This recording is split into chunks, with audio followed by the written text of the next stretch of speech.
Halo Ibu Yuni, halo teman-teman semuanya. Kami dari kelompok 4 akan mempresentasikan ketahanan dan strategi pendidikan.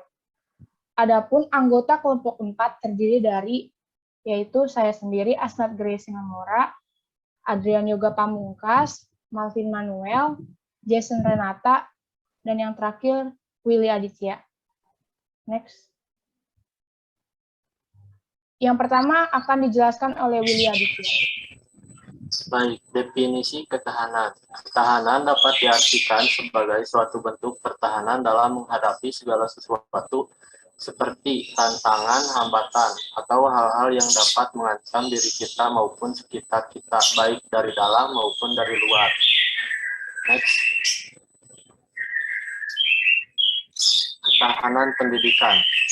Ketahanan pendidikan adalah kekuatan daya tahan dan keteguhan sikap suatu bangsa dalam mempertahankan kualitas pendidikan yang baik dan merata bagi setiap orang yang mendapat hak menghasilkan sumber daya manusia yang berkualitas. Saat ini lebih dititik beratkan untuk menjamin pemerataan kesempatan pendidikan, peningkatan mutu, serta relevansi dan efisiensi manajemen pendidikan untuk menghadapi tantangan sesuai dengan perubahan kehidupan lokal, nasional, dan global. Sehingga perlu dilakukan pembaruan pendidikan secara terencana, terarah, dan berkesinambungan. Sebagaimana dimaksud dengan Considerance Undang-Undang Nomor 20 Tahun 2003. Selanjutnya akan dijelaskan oleh Martin.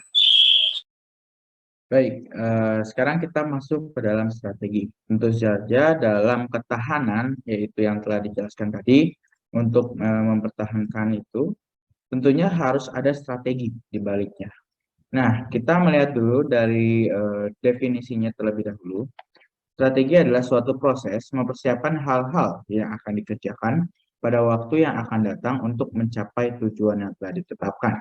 Strategi ini mempunyai sinonim seperti rencana atau apa yang akan kita lakukan sehingga apa yang kita tujukan itu dapat tercapai. Tentu saja strategi ini bukan hanya dapat dilihat dari secara umum, namun juga dapat dilihat secara pendidikan. Nah, strategi pendidikan adalah perencanaan yang berisi rangkaian kegiatan yang didesain untuk mencapai tujuan pendidikan tertentu. Nah, strategi pendidikan ini dapat berupa apa aja?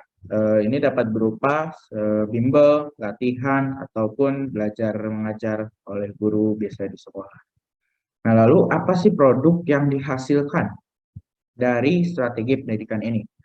Produk yang dihasilkan adalah lulusan yang dimana setiap murid atau mahasiswa itu dapat memiliki sesuatu dalam dirinya setelah dia selesai dalam pendidikan agar berguna bagi masa depan dia agar mencapai kesuksesan. Selanjutnya akan dijelaskan oleh Jason Renata. Baik, berikutnya adalah pendidikan karakter sebagai ketahanan nasional dalam bidang pendidikan. Masifnya kekerasan dalam pendidikan dan berkurangnya sikap intoleran dalam menerima keberagaman berkaitan erat dengan karakter. Hal inilah yang menjadi perhatian kita semua dalam mengembangkan pendidikan karakter sebagai ketahanan dan strategi pendidikan yang lebih baik.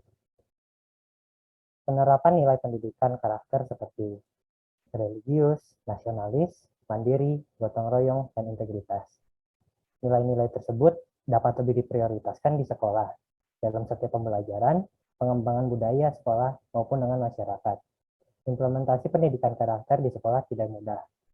Pengurus Serikat Guru Indonesia di Nusa Tenggara Barat, Hasrul Manan, mengutarakan, dalam hal pendidikan berkarakter di sekolah, selama ini hanya dianggap tanggung jawabnya guru bimbingan konseling saja ataupun guru agama.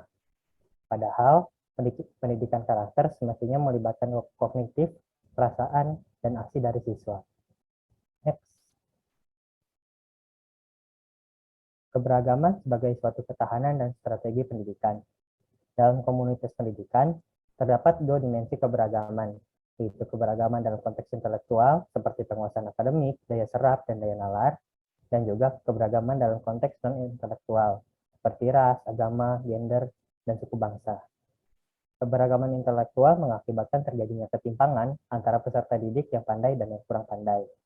Adapun keberagaman non-intelektual berpotensi menimbulkan konflik antar kelompok. Namun, di sisi lain, bila dikelola dengan baik, dapat menghasilkan ketahanan dan strategi baru yang sinergistik. Untuk itu, keberagaman merupakan suatu strategi yang mendasari pengambilan keputusan dalam setiap kebijakan, dalam rangka memajukan pendidikan baik dalam konteks akademik maupun dalam konteks tata nilai. Bila mana strategi keberagaman tersebut dapat diimplementasikan dalam setiap lembaga pendidikan, maka pada jangka panjang akan dapat berdampak positif pada sistem kehidupan berbangsa. Selanjutnya akan dijelaskan oleh Asnat. Oke, adapun beberapa bekal yang harus diwujudkan oleh setiap individu, kelompok, maupun nasional untuk mewujudkan ketahanan dan strategi pendidikan. Yang pertama adalah bekal individu. Bekal yang pertama buat setiap individu adalah memiliki mindset yang benar dalam pendidikan. Seringkali nih kita sebagai mahasiswa memandang pendidikan hanya sebagai standar kompetensi untuk bisa memiliki karir dan terpaku hanya dalam pemenuhan nilai dan tugas, dan melewatkan esensi yang sebenarnya dalam pendidikan, yaitu belajar. Untuk itu, sangat diperlukan kesadaran setiap individu dalam melihat pendidikan yang sebenarnya dan memiliki mindset yang benar. Yang kedua adalah memiliki integritas dan komitmen. Integritas itu apa sih? Integritas adalah sebuah sikap atau mental di mana menyelaraskan antara pikiran dengan perbuatannya. Dengan kata lain, apa yang dilakukan oleh setiap individu harus selaras dengan apa yang dikatakan. Integritas sangat terkait dengan keutuhan dan keefektifan seorang sebagai insan manusia. Mahasiswa yang berintegritas berarti berkarakter, berprinsip, serta konsisten di dalam menjalankan kehidupannya. Inilah yang menjadi poin penting bagi mahasiswa untuk bisa mencapai ketahanan pendidikan. Selanjutnya adalah ketahanan dan strategi pendidikan sebagai bekal kelompok. Yang pertama, menanamkan budaya tidak menyontek saat ujian di kelas. Antar teman sekelas sebagai suatu kelompok di dalam kelas seharusnya saling mendukung jika teman yang lain sedang serius belajar untuk mempersiapkan ujian dan tidak mau menyontek. Tetapi akhir-akhir ini kadang justru terbalik, menyontek malah dijadikan normalisasi oleh banyak siswa-siswi di kelas. Sedangkan teman yang tidak menyontek dianggap jelek atau bisa saja dijauhi oleh teman sekelasnya. Hal ini yang membuat pendidikan di Indonesia tidak berkembang dan menghasilkan sumber daya manusia yang tidak berkualitas, karena menormalisasi hal yang tidak baik. Yang kedua, menjadi pendidik yang memiliki misi memajukan anak bangsa. Tentunya, peran guru sebagai kelompok pendidik di sekolah ataupun di kampus sangatlah penting. Terlebih, objek yang menjadi sasaran pekerjaannya adalah anak didik yang diibaratkan seperti kertas putih. Gurulah yang akan menentukan apa yang hendak dituangkan dalam kertas tersebut. Berkualitas ataupun tidaknya tergantung sejauh mana guru bisa menempatkan dirinya. Oleh karena itu, peran guru sangat penting untuk pembangunan nasional bangsa Indonesia, serta melahirkan generasi-generasi yang berkualitas untuk masa depan. Yang terakhir adalah memperkuat peran orang tua siswa. Orang tua itu adalah kelompok pendidik terpenting yang paling tak tersiapkan saat ini. Hal ini tidak boleh terjadi dalam dunia pendidikan, karena orang tua adalah utama dalam pembentukan karakter seorang anak. Oleh sebab itu, orang tua harus diperkuat perannya dan dapat terlibat dalam proses pendidikan. Yang terakhir adalah ketahanan dan strategi pendidikan sebagai bekal nasional. Yang pertama, menggencarkan pemerataan sarana dan kualitas pendidikan. Pemerataan sarana pendidikan seperti sekolah-sekolah di pedalaman akan terus berlangsung sejalan dengan pemerataan infrastruktur yang sedang digencarkan oleh pemerintah di saat ini. Namun satu hal yang nampaknya terlewatkan adalah pemerataan kualitas sekolah yang menciptakan ketimpangan dalam pendidikan di Indonesia. Salah satu contoh adalah ketika sistem zonasi dijalankan pada tahun 2018. Sistem zonasi ini diperlukan, memang, agar tidak perlu siswa datang ke sekolah yang jauh dan setiap sekolah dapat kebagian siswa yang rajin, sehingga setiap sekolah sama rata mendapatkan siswa yang berprestasi. Namun, sebelum sistem zonasi dilakukan, kami yakin perlu ada pemerataan kualitas sekolah terlebih dahulu, baik di bidang sarana atau fasilitas sekolah. Selanjutnya adalah memperbaiki sistem pendidikan. Sistem pendidikan di Indonesia saat ini lebih menjadikan nilai sebagai tolak ukur. Saat ini sistem pendidikan nampak terlalu menitikberatkan kepada nilai dan kehadiran, ketimbang faktor-faktor lain yang juga penting, seperti pendidikan moral dan karakter, pendidikan etika dan sosial, atau pendidikan yang mempersiapkan setiap orang untuk bisa terjun ke dalam dunia pekerjaan. Untungnya pendidikan ini kami dapatkan dalam mata kuliah Core Skill and Character di IPHB. Kami yakin bahwa pendidikan moral, etika, dan karakter dapat diimplementasikan untuk semua sekolah ataupun kampus lebih awal, mulai dari jenjang sekolah dasar, ketimbang harus dituntut untuk bisa menghafal terlebih dahulu. Selanjutnya akan dibawakan oleh Adrian Yoga.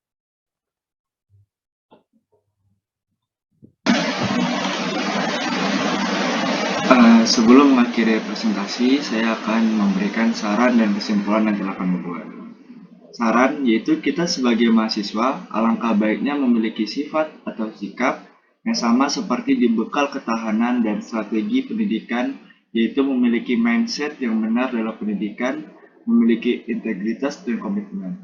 Kesimpulannya adalah, ketahanan pendidikan adalah kekuatan, daya tahan, dan keteguhan sikap suatu bangsa dalam mempertahankan kualitas pendidikan yang baik dan merata bagi setiap orang yang dapat menghasilkan sumber daya manusia yang berkualitas.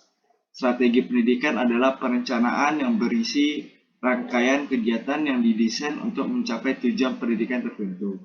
Masifnya kekerasan dalam pendidikan dan berkurangnya sikap intoleran dalam menerima keberagaman berkaitan erat dengan karakter.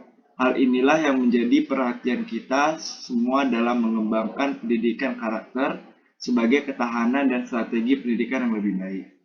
Keberagaman intelektual mengakibatkan terjadinya disparitas yang lebar antara peserta didik yang pandai dan yang kurang pandai.